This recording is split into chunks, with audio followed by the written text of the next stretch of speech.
Que no nos veíamos, ¿verdad? Y algunos como Ángel y señora, y bueno, pues a todos, muchas gracias. Quiero comenzar esta meditación que quiero compartir hablando de un tiempo en el que estuvimos, yo ya estoy jubilado, prejubilado,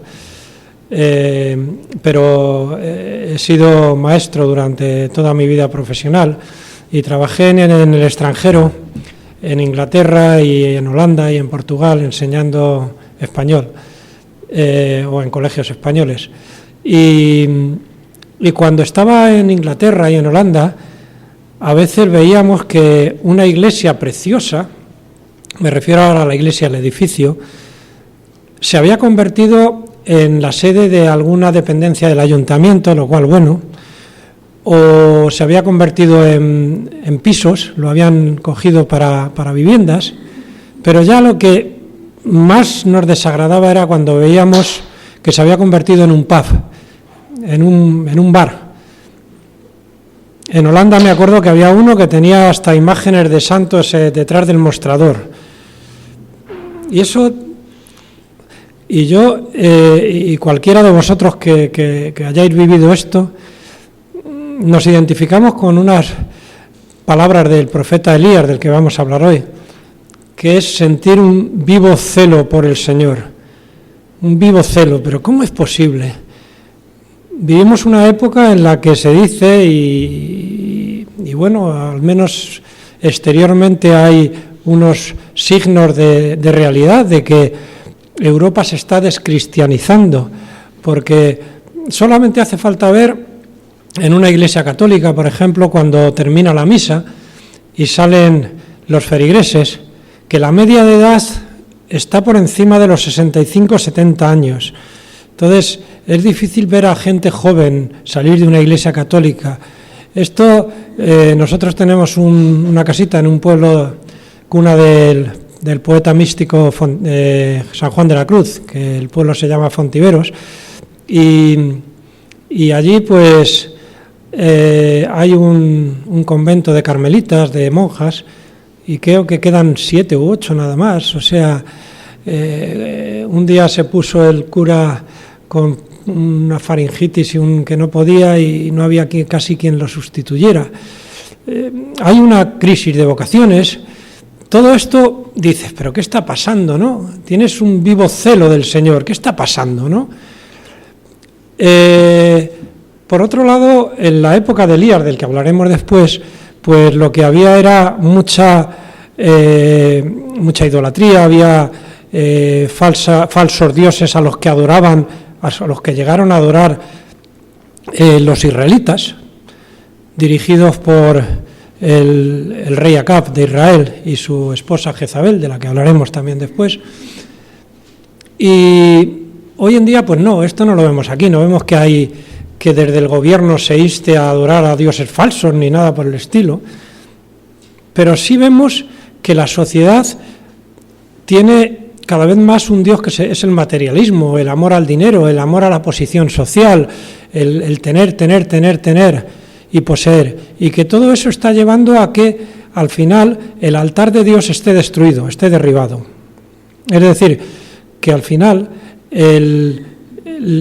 se hayan convertido en un pub, pero eso es un símbolo de una realidad también que está ocurriendo muchas veces, de que la gente cada vez más pues deja de creer inclusive en la existencia de Dios, en que haya Dios, en que haya un Dios.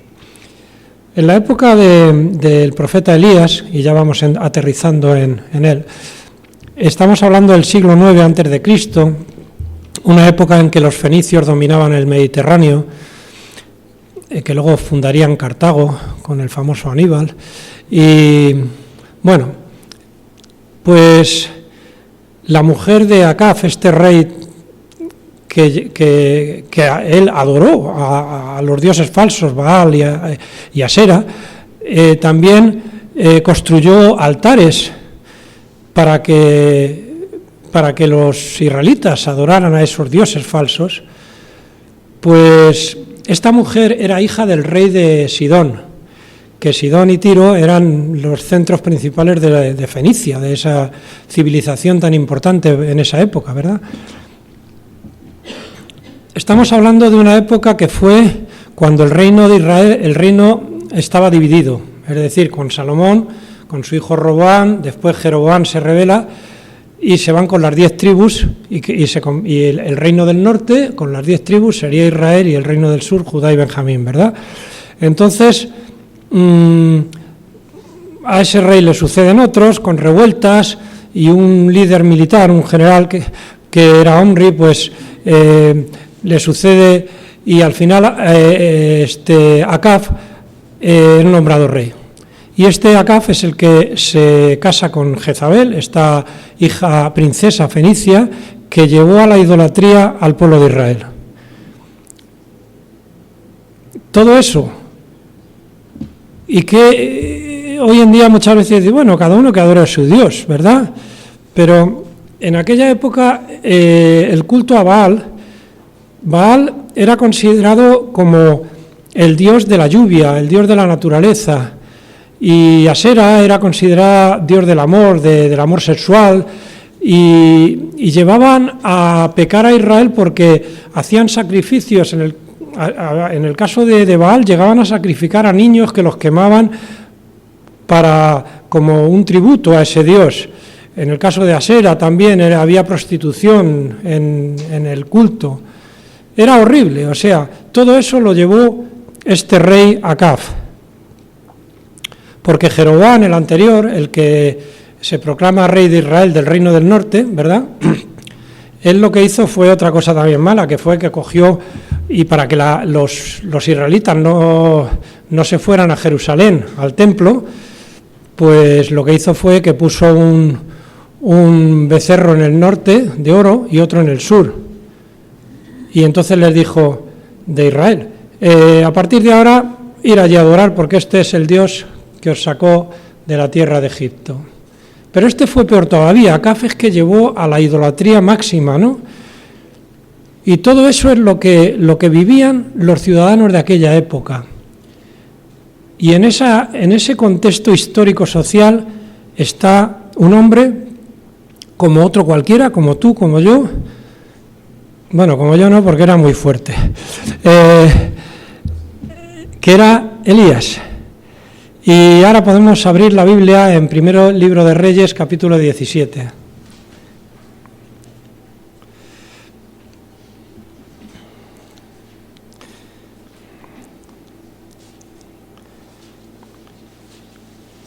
Y dice así: entonces Elías Tisbita, que era de los moradores de Galad, vamos a parar aquí. Moradores de Galad. Galad es un territorio que estaba al este del Jordán, estaba en una zona escarpada, una zona montañosa, donde los habitantes se dedicaban al pastoreo de ovejas y cabras, donde había bosques de montaña, y estaba acostumbrado, como un vecino mío de Fontiveros que es de la zona de Cáceres, cerca de las Urdes, por ahí, de la Sierra de Gata, todas esas zonas, y está acostumbrado a subir montañas, y aquello es terrible, ir con ese hombre de caminatas que te agota. Pues Elías era peor todavía, estaba acostumbrado a subir por la montaña, a bajar, subir, era puro músculo y era muy fuerte. Iba según nos parece, con un manto de pelo de camello, era un hombre que estaba acostumbrado a las inclemencias del tiempo, pero por encima de todo era un hombre de Dios. Y cuando vio todo aquello, pues dijo que había sentido un fuerte celo del Señor, y dijo que se fue a ver a Acab al rey. Y le dijo: vive Jehová Dios de Israel, en cuya presencia estoy, que no habrá lluvia ni rocío en estos años, sino por mi palabra. El Señor se lo había dicho.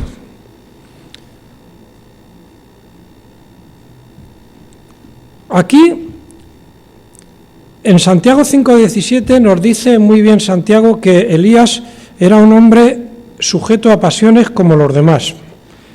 O sea, no que era un hombre especial, no que Dios lo eligió porque, bueno, pues porque era Santiago 5:17.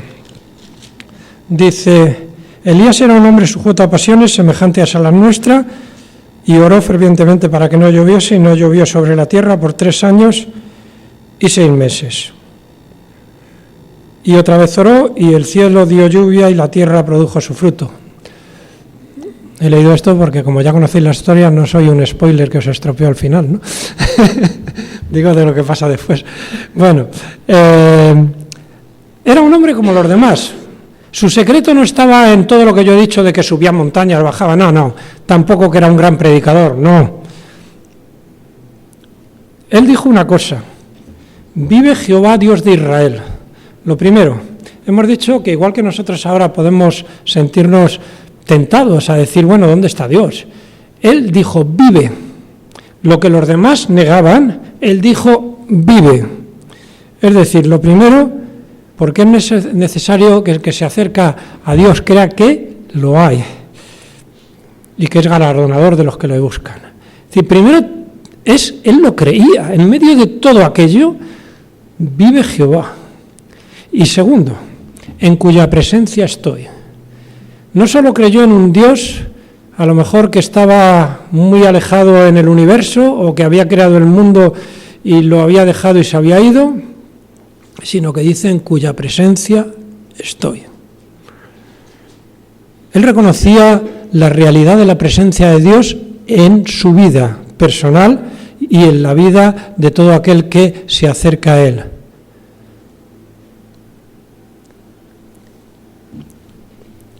En Deuteronomio 11, 13 al 17, dice la palabra del Señor: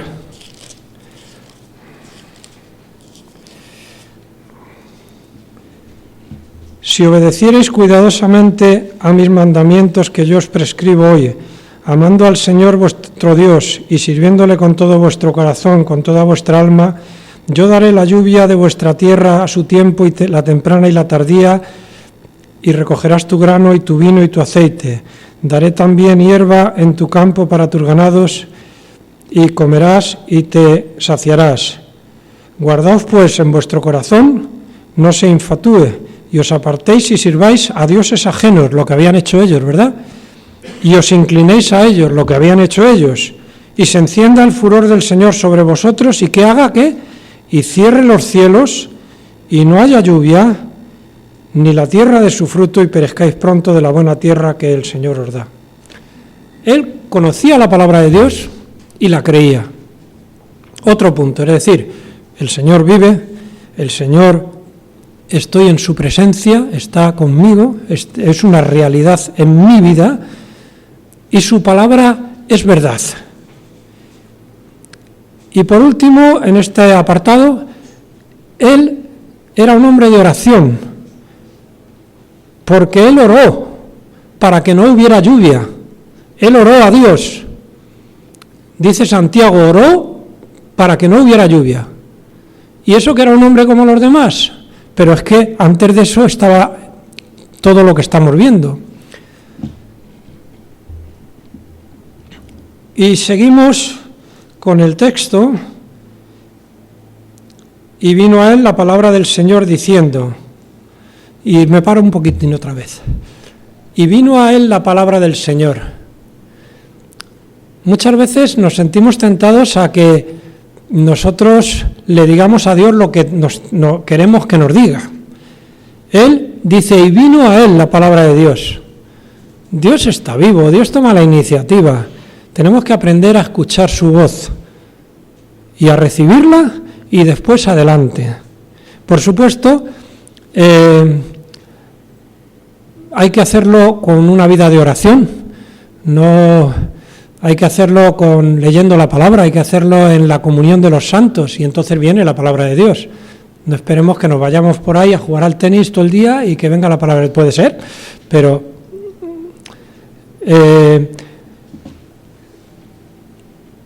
Elías era un hombre lleno de Dios y por eso podía dar, porque él estaba lleno de Dios.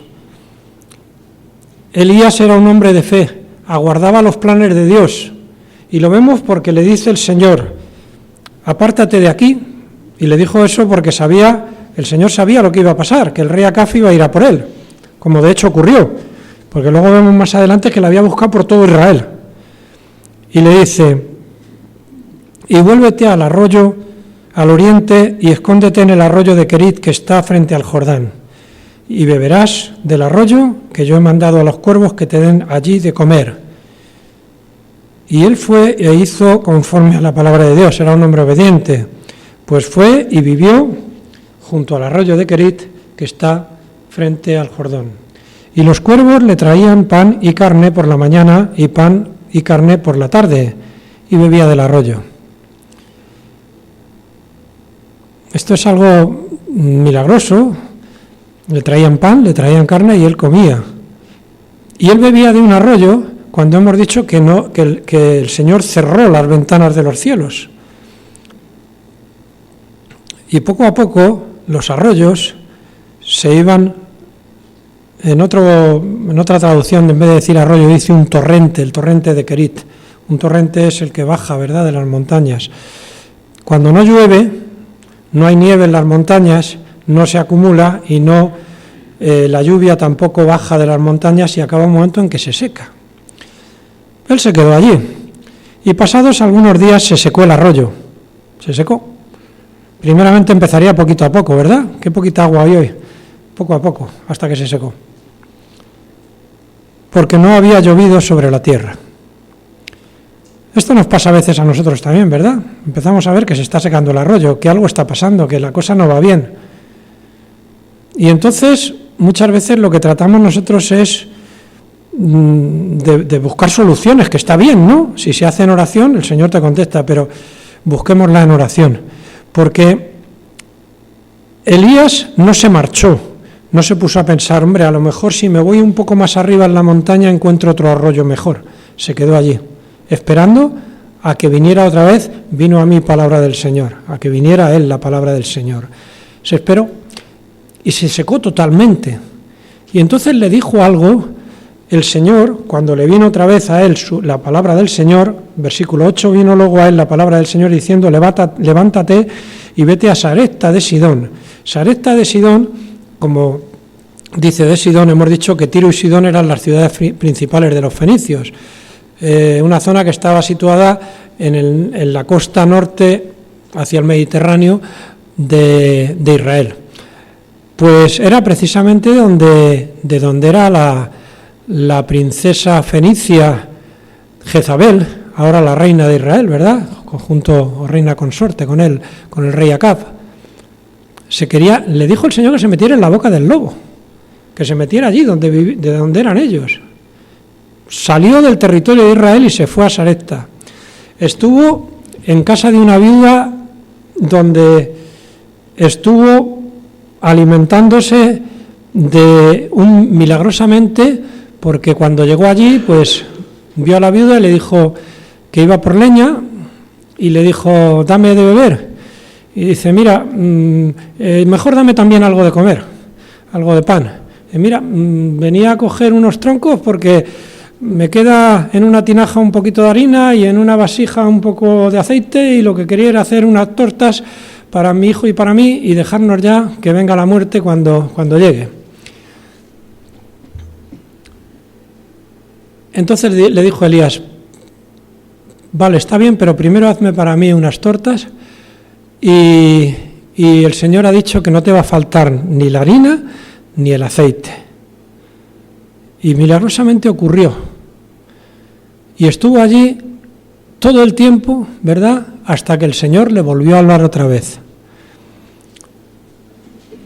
No voy a ir detalles, que luego os animo a que en esta semana os sirva de meditación todos estos capítulos, porque no vamos a leer todo. Voy a compartir lo que el Señor ha puesto en mi corazón para compartir.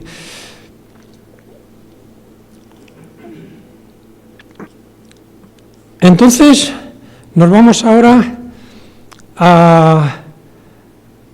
al capítulo 18. Pasados muchos días vino palabra del Señor a Elías en el 3er año diciendo: ve, muéstrate a Acab y yo haré llover sobre la faz de la tierra. Y fue pues Elías a mostrarse a Acab, y el hambre era grave en Samaria.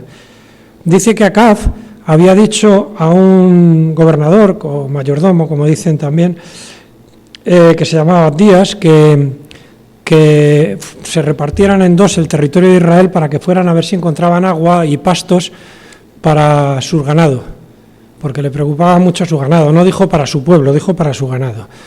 Entonces, pues nada, Abdías se fue a buscar y el profeta Elías fue a encontrarse con este hombre.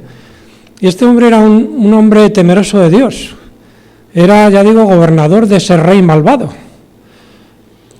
Pero Dios lo usó por su temor de Dios, porque dice que cuando estaba Jezabel persiguiendo a los profetas y matando a los profetas de Israel, él escondió este hombre a 100 profetas del Señor en 2 cuevas, de 50 en 50, y así evitó, y los alimentó con pan y agua. Evitó que los mataran. Y entonces cuando llega Elías y le dice: mira, hoy me voy a mostrar al rey, le dice a Abdías: ¿qué quieres, que el rey me mate? Sé que luego te vas a marchar y vas a desaparecer porque te ha buscado el rey por todas partes y no te ha encontrado. Tú vete que yo me voy a mostrar. Bueno, entonces este hombre va, se muestra a Acab y le dice al rey que ha encontrado a Elías y que le quiere ver, y entonces Elías le dice al rey, cuando se encuentra con él, que reúna a todo el pueblo en el monte Carmelo. Y le dice algo más. Dice: congrégame a todo Israel, versículo 19 del capítulo 18, en el monte Carmelo, y a los 450 profetas de Baal y los 400 profetas de Asera que comen de la mesa de Jezabel. Y entonces se reunieron allí todo el pueblo, pero no vinieron los de Asera, solamente los sacerdotes de Asera no fueron, o por lo menos aquí no lo dice, solamente los 450 sacerdotes de ese horrible dios Baal al que en ocasiones ofrecían sacrificios humanos. Y entonces le dijo Elías al pueblo: vamos a ver, si Baal es Dios, servirle, pero si Jehová es Dios, servirle. No estéis entre dos pensamientos. Porque a veces también, volviendo al pensamiento inicial que decía de la actualidad, del tiempo nuestro, somos tentados pues a veces a decir: bueno, pues es que también es el tiempo que vivimos, o lo que sea. No, el Señor es nuestro Dios y no hay otro Dios, no es el Dios del dinero, no hay otro Dios. Y entonces dijo: vamos a hacer una cosa, dijo Elías, volvemos otra vez a Elías, que traigan 2 novillos o 2 bueyes, 2 novillos, y hagan los sacerdotes de Baal un altar, pongan leña encima del novillo, y yo haré lo mismo, pero que no se puede poner fuego. Le pediremos cada uno al Dios correspondiente que mande fuego, y el que responda, pues ese es el Dios. Vale, pues los de Baal primero lo hicieron, se sajaban, la sangre corría por sus cuerpos, chillaban, hacían sus rituales, y allí no. Y Elías era hasta sarcástico: quizá esté durmiendo, o es que nos oye, en fin. Cuando ellos vieron que no podían nada, dijo Elías: ahora colocad. Hizo una cosa muy importante: restauró el altar de Dios. Restauró el altar de Dios. Qué bonito, ¿verdad? Coger esas iglesias que son paz y restaurarlas para que sean otra vez iglesias. Pero más bonito todavía es que nosotros somos templos del Espíritu Santo. Y qué bonito es restaurar la vida de una persona que un día creyó al Señor y que se apartó y sus caminos se han torcido, y restaurarla y que sea templo del Espíritu Santo. Qué bonito, ¿verdad? Qué precioso. Entonces restauró. Después colocó 12 piedras que eran un símbolo de las 12 tribus de Israel. ¿Os acordáis que hemos dicho que el reino se había dividido? Símbolo de la unidad, porque solamente en la unidad puede haber bendición. Y entonces colocaron el buey o el novillo encima del altar, hicieron una zanja alrededor y dijeron que vertieran sobre todo ello 4 cántaros de agua. Y luego dijo, otra vez, 3 veces. Echaron tanta agua que ya corría por todas partes, se llenó la zanja de alrededor toda de agua, y entonces oró y cayó fuego del cielo, de tal manera que lamió hasta el agua de la zanja, todo. Y el pueblo dijo, Jehová es Dios. Y sabéis una cosa, que nosotros hemos dicho que somos templo del Espíritu Santo, que tenemos que presentar nuestros cuerpos en sacrificio vivo, santo, agradable a Dios, que nuestras vidas tienen que ser eso, una vida consagrada al Señor, de tal manera que cuando lo hacemos cae fuego del cielo en nosotros, que es el Espíritu Santo, y las personas que están a nuestro alrededor y lo ven, os aseguro que pueden ver al Señor y decir, Jehová es Dios. Porque el mejor evangelismo que hay es el evangelismo testimonial de las personas que te conocen, es el mejor. Y cuando las personas que nos conocen ven ese fuego del Espíritu Santo en nosotros, dicen, Jehová es Dios. Bueno, pues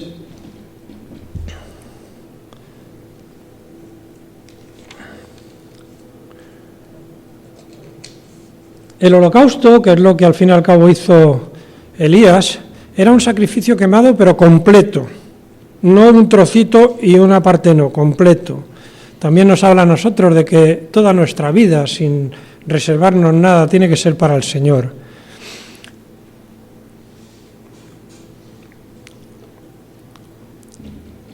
Y después viene una parte que dice que los sacerdotes de Baal fueron ejecutados. Y esto nos habla de algo muy importante, y es el juicio de Dios. Es decir, muchas veces decimos, hay tanta maldad en el mundo y parece que Dios no hace nada, ¿verdad? Pero Dios sí hace. El juicio de Dios cae. Y el juicio de Dios cayó sobre esos sacerdotes de Baal y después caería sobre Acab y sobre Jezabel. El mundo del mal está vencido. Dios es todopoderoso. Solo hay un Dios, no hay un Dios bueno y luego está el diablo como si fueran iguales. No. Dios es el todopoderoso y el mundo del mal está vencido, aunque ahora por un tiempo esté en acción. Pero tenemos que tenerlo claro también esto, que es más el que está en nosotros que el que está en el mundo.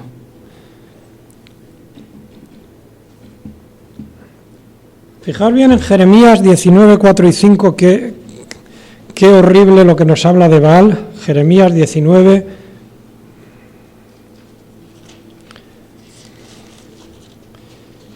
4 y 5, dice, porque me dejaron y enajenaron este lugar y ofrecieron en él incienso a dioses ajenos, los cuales no habían conocido ellos ni sus padres, ni los reyes de Judá, y llenaron este lugar de sangre de inocentes. Y edificaron lugares altos a Baal. ¿Para qué? Para quemar con fuego a sus hijos. Madre mía. Eso lo dice la Biblia. O sea que el juicio de Dios cayó sobre todo ese mundo de maldad que estaba en aquel tiempo.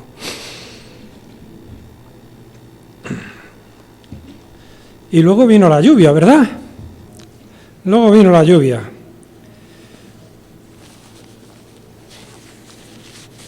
Y me gustaría también leer un pasaje que es palabra de Dios, que dice,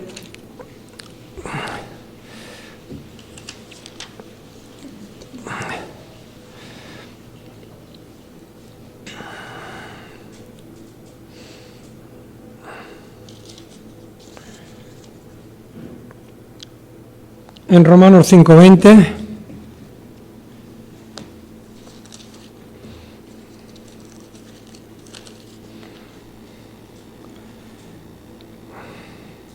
pero la ley se introdujo para que el pecado abundase, pero más cuando el pecado abundó, sobreabundó la gracia. Sobreabundó la gracia, es decir, ahí había mucho pecado, pero sobreabundó la gracia. Es decir, no miremos tanto esas iglesias vacías, no miremos tanto el que parece que se está descristianizando Europa, pero sobreabundó la gracia. Esto es una promesa de Dios también, que sobreabundó la gracia. Y ocurre algo ahora, y es que volvemos otra vez al pasaje de que cuando se entera Jezabel de todo lo que había ocurrido, de que se habían ejecutado a los sacerdotes de Baal, le manda un mensaje diciendo que así me haga Dios y aún me añada, si no te pongo yo a ti como uno de ellos mañana, ¿verdad?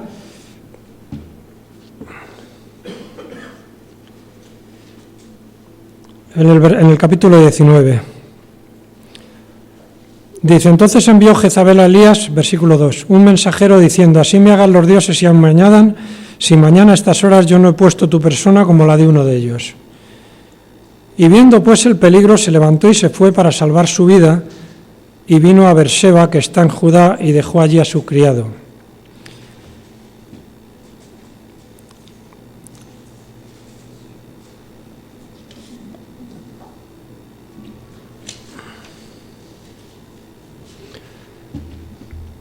Elías deja al criado en Berseba, huye, y ahora la pregunta es, ¿tendría que haber huido?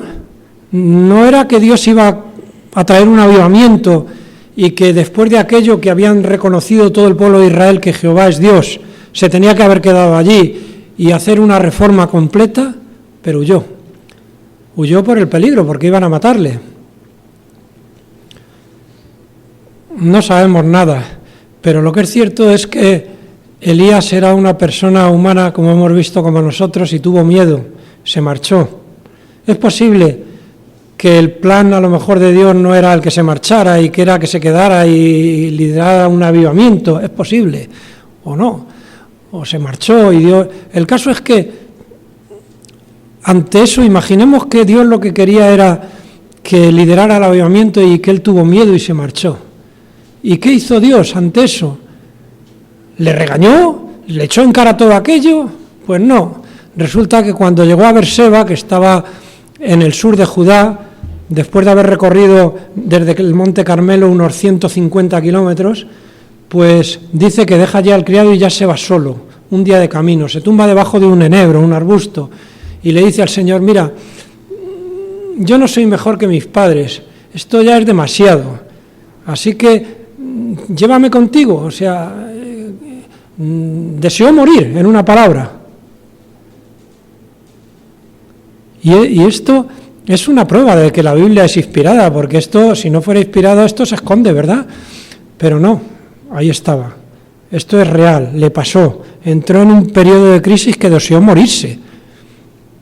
Elías llegó a esa situación de crisis y Dios, en lugar de regañarle, y esto es precioso porque tenemos un Dios maravilloso que nos ama y nos quiere por encima de los planes, de proyectos, nos quiere a nosotros, le mandó un ángel y el ángel le dio de comer y se volvió a dormir y otra vez el ángel le llamó y le dijo, mira, come y bebe porque te resta un largo camino, porque después de eso se marchó al monte de Dios, al monte de Oreb.